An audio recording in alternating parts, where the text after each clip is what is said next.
Зоригт бамбар ба түүний найз. Нэгэн үзэсгэлэнт ногоон ойд бамбар химээх бяцхан баавгай амьдардаг байжээ.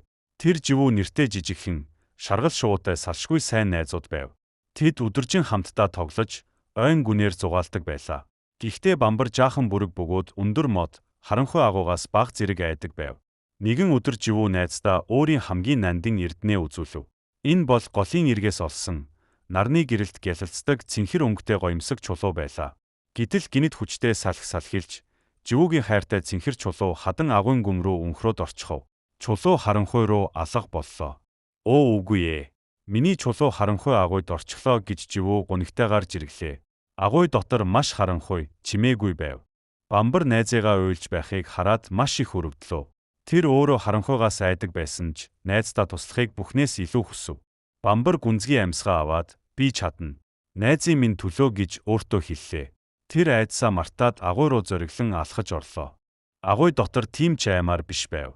Бамбар удалгүй агуйн буланд гялалцах цэнхэр өнгийг олж харав. Тэр эрдэнсийг оллоо. Бамбар чулууг аваад агуугаас гүйн гарч ирлээ. Живүү найзыгаа гарч ирэхийг хараад маш их баярлаж, далавчаад ирүүлэн угтлаа. Чи бол хамгийн зоригтой найз гэж живүү хэллээ. Бамбар найздаа туслах сэтгэл ямар ч айдсаас илүү хүчтэй бөгөөд зоригтой болгодог гэдгийг ойлгожээ.